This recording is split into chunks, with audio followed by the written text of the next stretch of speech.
People avoid Stillwood Forest. It's not on any map, no road signs. You only find it if you're lost, or if it finds you.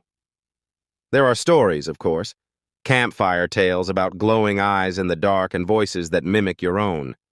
But no one ever proved anything. Until now. Rachel, 28, was a solo travel vlogger. She specialized in finding hidden, off-the-path places with spooky reputations. Her subscribers loved her bravery and her ability to debunk haunted sites. Stillwood Forest had come up in one of her Reddit threads. No real address, just GPS coordinates. A small patch of forest in upstate New York with no history, no name on the map, but plenty of rumors. People go in, and some come out different. If you hear someone calling your name in the trees, run. She was intrigued. On a misty October morning, she packed her camera gear, drone, a tent, and enough food for 2 days. She left her car by a dead-end road and entered the woods. At first, it was peaceful. Birds chirping, leaves crunching beneath her boots. But within an hour, the signal dropped, and the trees grew strangely dense.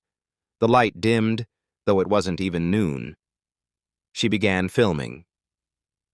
"Hey guys, I think I found the edge of Stillwood. Look how twisted the trees are. This place feels wrong, but I'm not scared." She kept walking. That was her first mistake.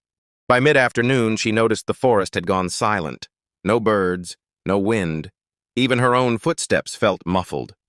Her compass spun slowly, no direction holding steady. She tried to turn back, retrace her steps, but nothing looked familiar. Trees seemed to shift when she wasn't looking. Her trail markers were gone. Then she heard it. A voice, from deeper in the woods, faint, whimpering. "Help! Me!" She froze. It sounded like her own voice.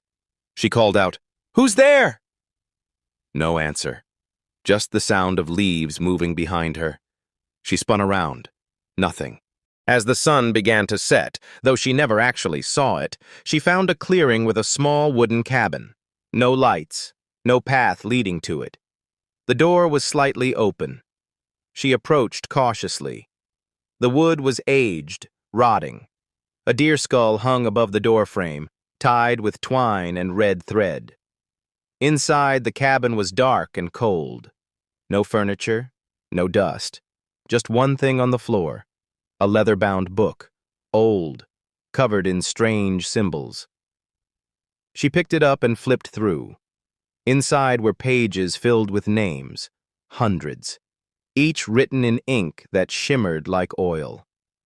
The last page was blank, except for one new name forming slowly in fresh ink. Rachel Morgan. She dropped the book. Behind her, a whisper. "You shouldn't have come here." A man stood at the doorway, pale, thin, with hollow eyes like burned glass. He didn't blink, didn't move. Rachel backed away. "Who are you?"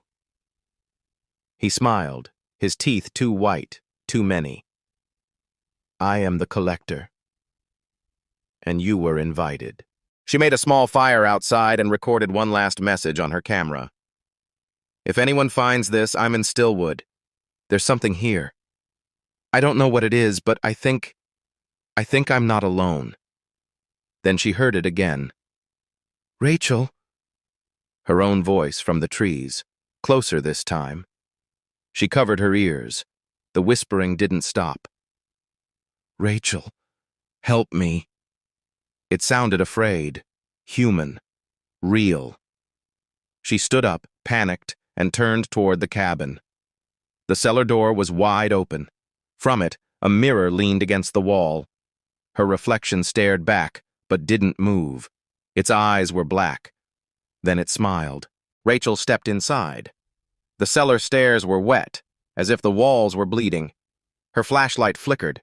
As she descended, she saw dozens of items lining the walls, photos, shoes, glasses, phones, souvenirs from the lost. She recognized her own drone, a whisper behind her. You shouldn't have looked.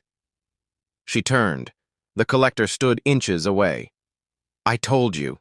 If the forest doesn't choose you, I do. She screamed, threw her flashlight, ran.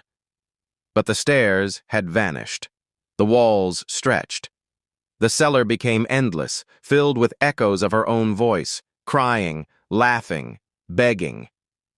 In the center, a mirror appeared. This time her reflection wasn't smiling. It was pounding on the glass, trapped. And she watched in horror as she stepped out of the mirror. Perfect. Identical. Except the eyes. Black as pitch. Rachel ran through the woods, dodging trees that clawed at her skin. Her double followed, walking calmly, never blinking. The forest screamed. Her name echoed from every tree. Her limbs felt heavy, her voice gone. Then she saw it. A clearing. The road. Her car. She pushed forward, heart racing. Just as she reached the edge, a hand grabbed her ankle. The collector. You don't belong out there anymore, he whispered. Rachel kicked, broke free, and crawled to her car. The forest stopped at the tree line. It couldn't follow. She slammed the door and drove, never looking back. A week later, her final video uploaded automatically, scheduled before her trip. Viewers were fascinated.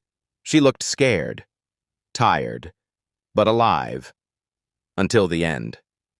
Just as the screen faded to black, her face leaned close to the lens. Her eyes were black. She smiled and whispered, "See you soon."